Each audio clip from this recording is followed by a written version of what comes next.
Welcome to the Docs Who Lift podcast, where we distill and simplify the complexities of a healthy lifestyle, exercise, medicine, and weight loss. We're excited to bring you a podcast that's a prescription for clinical practice, scientific recommendations, and just real life. This is the Docs Who Lift podcast. Hey, and welcome back to the Docs Who Lift podcast. I'm your host, Dr. Spencer Nadolsky, and my co-host, Dr. Karl Nadolsky Jr., and this is part 2 of the Farm Babe interview. Thanks for listening, and let's get back to it. Tell us about farming, like conventional farming versus organic. We got into like some of the pesticide stuff with Food Science Babe, but like explain to what does the it listeners, even mean? Explain to listeners, like I always hear like, well, who cares? Like they still have to use pesticides, but they're just organic pesticides that probably have all sorts of other stuff. Like what's natural pesticides count as organic? But I don't, that gets talk about beyond our expertise. Jeez. Yeah, for sure. I would say probably about 95% of organic farmers I know, and I'm talking about farmers, like real farmers, not like a gardener that sells locally at the farmers market, but like people, which is fine, which is well and good. But actual farmers who make their living farming commercially, whatever, like probably about 97% of them that I've met only do it because they can charge more money. Yeah. And so that's the reason why farmers go organic is generally speaking is because it's a market. They can make more money. But on the flip side of that, the government's making more money because they have to go through a lot of certification steps. So there's a lot of money to be made through the government, through the food corporations. The farmer can get paid more. But on the other side of that is, yes, there are a lot of regulations in place to ensure something's organic, but the whole premise of organic started out fine, where they're like, oh, we're going to focus on soil health and biology and all this stuff. But like the more research that's come out about organic farming, doing the right thing, the more non-organic farmers have adopted that tenfold. So whatever an organic farmer can do, a conventional farmer can do just as well, if not better, because they have access to all the tools in the toolbox. Yeah. So where an organic farmer, you say, well, I'm limited. I can only spray this product. Whereas as a conventional farmer can say, well, we can spray a product to handle that problem and it's safer and it's better and it's in a smaller dose. So it really boils down to marketing. Yeah. And that's really all it is. It's a way for food companies to make more money. And it really doesn't mean much in terms of health or safety. I don't buy organic just based on the bad marketing. Once again, it's like, if you want to talk about why you think organic farming is better, do that. But don't say, if you're not buying organic, you're poisoning your family and GMOs are the devil. And, it's not safe and organic food is pure. And it's like, organic food is not pure. Like I can tell you all sorts of organic farmers. I have been to a shit ton of farms and it's like the organic ones, they spray, they do it sometimes more than non-organic. Like it's the biggest scam. And oh man. But to the point of organics, it's like, I understand, like I want to support organic farmers in the sense where it's like, it's a business decision. So like if you choose to do that route, by all means, grow organic, sell organic, whatever. Like people will buy it. You can make a premium, do it.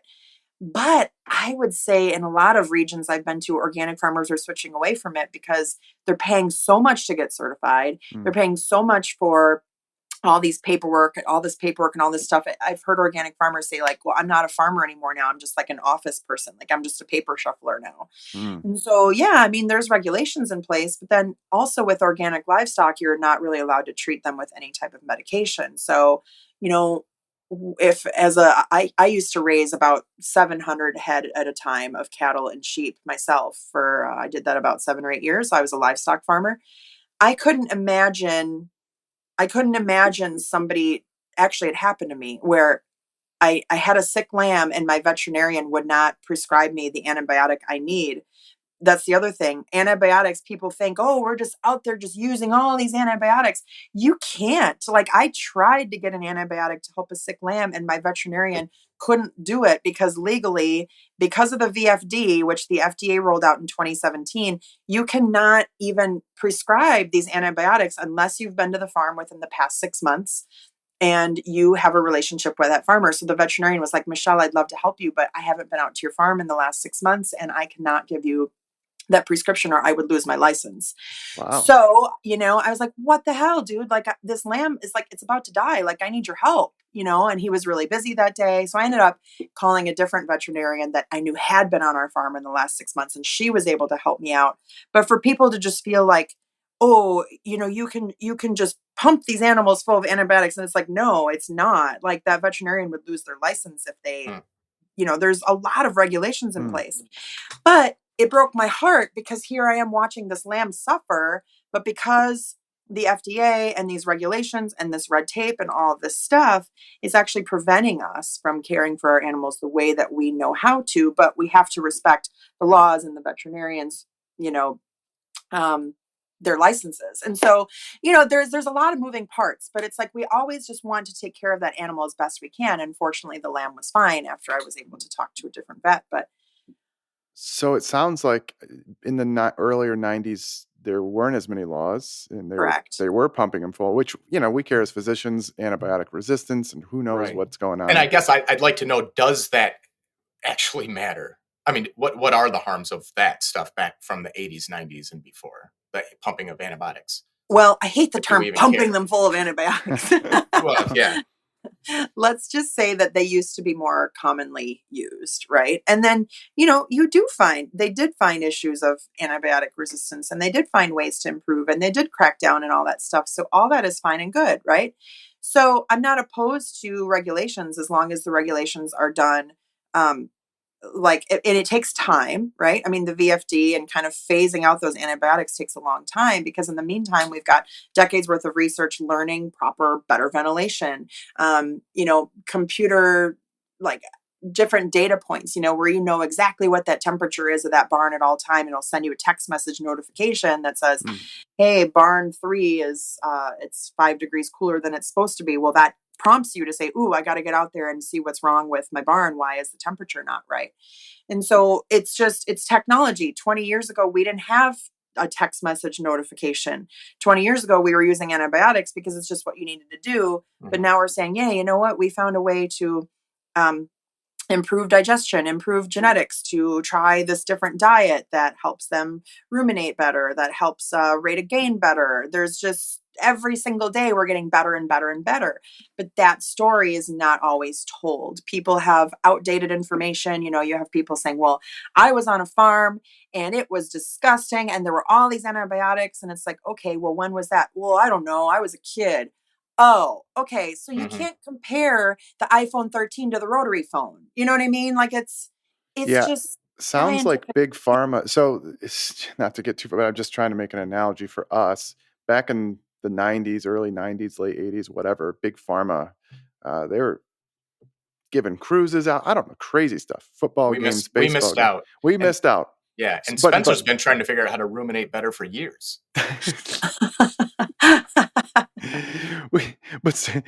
So the thing is, the people think we're big, big pharma shills. Every podcast we're like, we don't make money, not yet. We haven't yet. We could. We say this every time. We could, but we don't. But we could if we want. But so the lots of new regulations. So it sounds like things have improved, and it sounds, I don't know. I need to go visit one of these. I need to be the judge, because and I need to show up unannounced to one of these places so they don't clean it up. They'd be like, oh, let's make sure this looks good. But based on what you're saying, I mean, I trust your judgment. I do want to see one of these farms, because I'm like, it's hard to know what you believe, because we're physicians. We're experts in our field of clinical field, at least. But when some people make these claims and you're kind of like, I don't know anything about this. Is this true? And it's like, I'm watching the Fairlife video. I'm like, oh, shit. I was like, I feel bad for that cow. I don't want to drink this milk anymore, even though it tastes delicious. Gosh. It's funny. That was their whole point. And that was their whole goal. You know what I mean? Yeah. Yeah. That's sad. So Spencer, so I have a 7-year-old daughter and a 10-year-old boy. And so Spencer knows them very well, obviously. And so the other day, Brooke, she made some comment that, made me think, oh my gosh, she's going to kind of trend vegetarian. She was like, oh, the animals or something, eating. And then there's Trey, my 10-year-old boy, who's more of a meathead than we are. And we've had discussions with him before, and he goes, why would anybody not eat meat? And he's was very passionate about it. And we thought that was pretty funny. I think I told Garth Davis, our vegan bariatric surgery friend. Yeah. He's super vegan guy. Interesting. Are you really friends with him? Yeah. Poor Garth's listening. This guy. I hope he's listening. We're friends with everybody. Go ahead. What are you going to? You can say. I have seen and heard some of the things that he has said about animal agriculture, and they are so far off. Like perhaps, probably. He has an online personality that is different than his real life personality. Well, at least we'll say. Sorry, Garth, but yeah. So let's run through a few other things. Talk about farming. He's done a lot of things wrong. We should send him a link right now and just have Garth and Michelle go at it, and we just sit back and laugh. That should be a podcast. We should make a podcast. Should do that. I know we should have. Anyways, all right, we're gonna go. I would love to have a conversation, but the thing is it's like you have people that do this for a living, like farmers farm. They work with these animals all day, every day for a living. I travel to these farms for a living, almost every day. I'm on a different farm. I'm doing all these things and seeing it with my own two eyes. I would like to know how many farms Garth has been to, because if you hear what he says, it's like zero. Or maybe he's that guy that went to one 30 years ago. He might be less mouth, and he's hearing his information from people that have no background in animal agriculture. The reason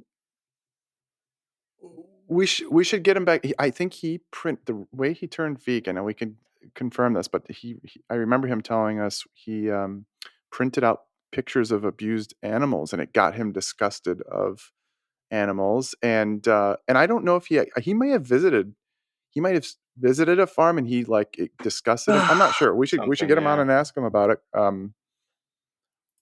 Yeah, I don't know. Yeah, it might be. We should seriously get both of you guys on if you're up for it. It would be fun. It might be a little bit confrontational, but I would. But it could be fun for people.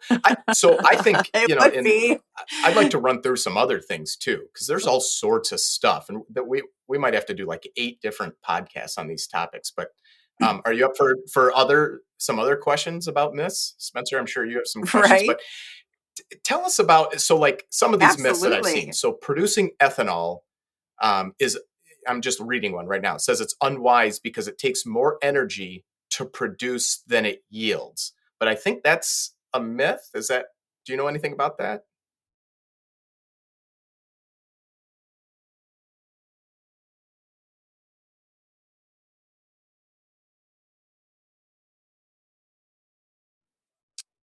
Yeah, so when I was a corn farmer, hold your applause, I was farming corn in Iowa. I know, a shocker. But yeah, we actually sold our corn for ethanol. And I think the big thing that people miss about the ethanol industry is that when we grow corn for ethanol, it's not going just for ethanol. Every part of that corn kernel is used. So yes, when we sell our corn to ethanol, part of it goes to ethanol, but part of it goes to distillers' grains for alcohol. Some of it goes to pet food. Some of it goes to dry ice. Some of it goes to the ice that's used to salt the roads in the Midwest for the snow and stuff. That comes from corn. There's actually 4,000 uses for corn. So when people say, oh, it's ethanol, it's like, oh, no, part of it goes to ethanol. But that ethanol plant also recycles into a ton of other byproducts. So it's, I would argue ethanol is great because it's not just ethanol. Ethanol has its advantages and disadvantages, right? Like, am I going to be pro ethanol overall because it supports corn farmers? I mean, kind of, yeah, if I'm being honest with a bias there.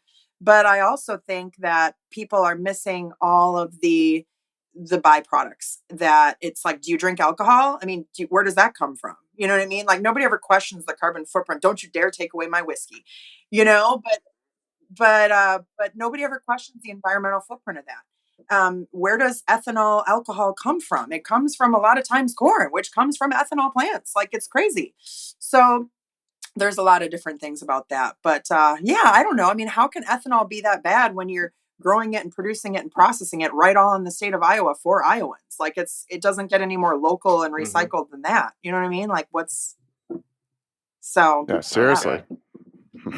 It's a great point.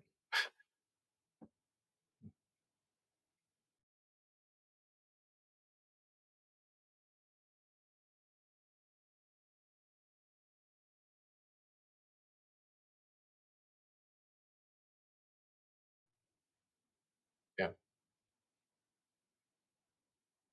Yeah.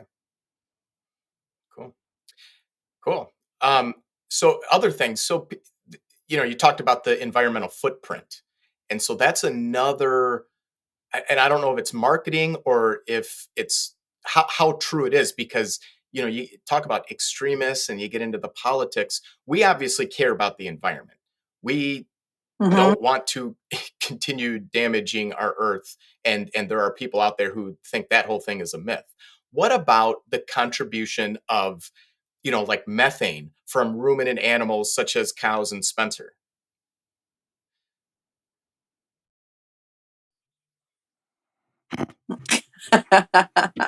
Well, there's a lot being done to address that too. So if you look at the dairy industry, they're actually on target to be carbon neutral or better by the year 2050. I believe it's 2050 or 2040. So that's the other thing too, is I've toured a lot of these methane digesters where nowadays I would argue big, people want to put down big ag. I would argue big ag is actually much more environmentally friendly because they have the economies of scale to take care of problems like methane. So 97% of methane actually comes from cattle's mouths. It doesn't even come from their rear. And so a lot of people are saying, oh, cow farts. I'm like, that's not even where it comes from. So it's crazy interesting. But so for a lot of these renewable energy companies, though, they're able to take all the manure from these large scale farms and put them in a methane digester and harvest that methane and turn it into fuel and turn it into energy, where you can literally power homes and businesses from methane from cattle manure, which is pretty awesome. So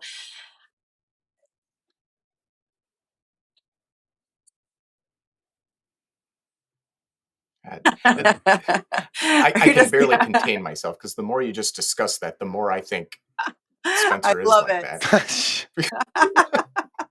Oh my gosh, I love more coming out of methane coming out of my mouth. There's a lot that's being done I don't even know if I can finish mitigate this methane. And if you look at the actual EPA statistics, all of agriculture accounts for 10% of U.S. greenhouse gas emissions. 10%.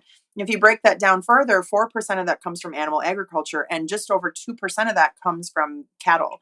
And so what else is cool about cattle is that we are able to divert tons upon tons upon tons of food waste into feeding cattle. So like rejected produce, so for example, Simplot out in Idaho, potato company, I toured one of their feedlots that has 135,000 head of cattle. And it was really an amazing place. And what's cool about it, part of the reason it's cool is you think about the mass production of potatoes to feed us all. There's potatoes that are black, spotted, misshapen, deformed, that will never really make it into a consumer's hands. Those are all diverted into feeding their cows. So Simplot started a cattle feedlot specifically for a place to divert that waste, because they're like, we don't want this to go into a landfill. We want to see if we can recycle this. So cattle are the ones eating the fodder and the sticks and the straws and the shells and the hulls and rejected produce and all this stuff that is not good enough for us to eat, but cattle can't eat it. So now you've got, with the US GHG emissions, according to the EPA, just over 2%, you're also getting thousands of byproducts. So yes, it's meat, dairy, leather, textiles. It's also musical instrument strings. It's lotion, soaps, cosmetics. It's renewable energy. It's, all sorts of great things. I mean, it's like sporting equipment. Like, you want to toss around the old pigskin? Like, do you watch football? Like, you know what I mean? It's like, do you watch football? You're not vegan. And so it's just stuff like that. There's really no such thing as vegan. I mean, even like vegans that say, oh, I'm going to eat this food, it was probably still fertilized with animal manure. And it could have even been the power to power the plant could have come from recycled livestock manure, methane. So, I mean, when I see the cattle industry, I think of probably one of the most sustainable industries because they're recycling everything. Fire that pigskin. What happens with billions of dogs and cats when they die? They just go in the ground. What happens when billions of livestock die? We recycle and use everything. Everything dies. And I think it's the right thing to do. Any farmer would argue that that's the reason why they farm, is because they care about raising animals. So whether you love your dog and cat, or you love your cow or your chicken, you still love these animals. And at the end of the day, they're all going to die. The only difference is that when one thing dies, it becomes a recipe, and one thing dies, it doesn't. I hate to put it bluntly like that, but when you think about it, everything dies.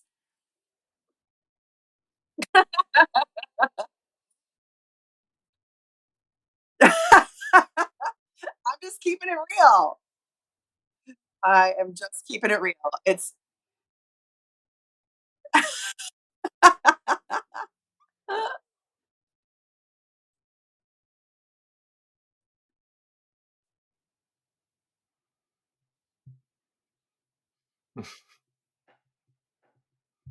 Hey, don't remind us. Yeah, no, God, Jesus, lady, you're scaring us. Yeah, we're fairly sensitive people. All right, I'm gonna go get a Xanax now. So here's another one that's a similar thing that I think everyone's heard about, along the same vein, about how much grain it takes to produce, say, beef. The one I'm looking at right now says it takes 16 pounds of grain to produce 1 pound, but but there's some sort of misconception that started from some guy's book a long time ago that used incorrect numbers. Is there anything concerning about any of that? Yeah, there's definitely truth to grain feeding livestock for sure. I was a corn and cattle farmer myself. I guess what I would say would make that sustainable, I guess, is it comes from my backyard. So you're not like trucking it or shipping it all over the place. It's like it's all right there and it's all just the circle. So when you grow the plant that feeds the animal, and then the animal poops, and then you take the poop and you put it back on the field, and it's just this constant cycle of nutrient regeneration and taking care of the soil. You can also do grazing, regenerative grazing. There's every system has its pros and cons. So if we want to talk about reducing methane, feeding cattle could do that. So okay, here's a great researcher to look up, Dr. Judith Kapper. Dr. Judith Kapper is one of the people that has studied this extensively. What are the differences between grass finished versus grain finished? Where does that come from? Because when you feed, let's say, for example, you have a feedlot where you use a hormone steroid, which you can in beef cattle, and you feed them grain. Now, all of a sudden, they are going to market almost twice as fast as maybe like a grass-fed and finished, where you're getting a much greater yield, which reduces methane, because it's like their life cycle isn't as long, and you're producing more meat with fewer resources, because now you have a steer that can grow to 1,200 or 1,300 pounds in, say, 18 months, compared to a grass-fed, grass-finished that can go on for a very long time, that doesn't get as big, that doesn't produce as much meat, that's not as good of marbling. So there's pros and cons to every system, but I'm not going to dog on grass-fed and grass-finished either, because something like 2/3 of agricultural land can't even be used for actually growing crops. It's like this soil regeneration where it's like rocky, uneven soil, like the Western Plains, where you've got these cattle going for miles and miles. And it's because of this nutrient recycling that it's actually a great thing for the environment. So, yeah, I forgot exactly what your question was. It started with the amount of grain needed to, grain. A pound of beef. Although I guess that does almost jump into, once upon a time, I think we were perhaps convinced that grass-fed, beef was better than grain-fed beef and all that stuff once upon a time. And then, really from our perspective, it kind of turned into, had to do with fatty acid, macronutrient balance and all that stuff. And we were like, well, geez, might as well just eat one bite of salmon and just blow that whole thing out of the water, not worry about the whole grass-fed versus not, and just get low-fat. So every time I make that argument, so I'm always like, it doesn't matter for health purposes, but then people will say it's the ethic, it's how they treat the animals, and pasture raised is better, so, and whatever. It ends up coming back to that. So then there you go. There's your question, I guess. Is a cow who is grass-fed, does that cow have a better life than the grain-fed cow? Is it an ethical issue? I would argue that it depends on the region and the climate, right? So I think when people think of grass-fed, they just think of sunny days and rainbows. They don't think of blizzards and frozen waterers and ice and hurricanes and 100-degree weather and natural disaster and all of these things. So it's I would argue that cattle can be happy in all different types of environments. And I don't know, like I've been to some really awesome feedlots. I've been to some great pastures. I think doesn't really matter either way. They can receive great care regardless. I think in feedlots, you have better control of their environment because on some of these large feedlots, I'll use the Simplot one as an example. They've got cowboys that run these pens every single day, multiple times a day. So when you've got a more confined area, you can see and visually get up every single animal, and you can visually see and work with and monitor their health daily because they're in a space that you can see, versus if they're out on pasture, maybe they've got hundreds or thousands of acres to roam or whatever. It may be harder to wrangle them and monitor their health and sort out different livestock because it's like such a bigger area. But regardless, I mean, it's like there's a system for it, right? Like ranchers still have a way to like get their animals into smaller pens and spaces if they need to work them in a chute, right? So I don't know. I don't really think it matters at the end of the day. Once you get into like poultry and pigs, I think it matters a little bit more because pigs can't sweat and poultry are just little chickens that are defenseless against so many predators. Cattle don't have the predators, but I made a meme once. I know we've got degrees in memeology. I made a meme with a chicken that was like up to its beak in snow. That's and it great. said, "Be free range," they said. It would be fun, they said. Yeah. And so it's like, I mean, when science and technology and farmers realize that they can take better care of their animals indoors, and even if it costs them tens of millions of dollars to build indoor facilities, nobody's going to spend that kind of money unless you're going to get your ROI. It's still business. So if you're raising chickens outside on pasture and just letting them free range and do whatever the hell they want, you're going to lose a lot of them to predators and weather.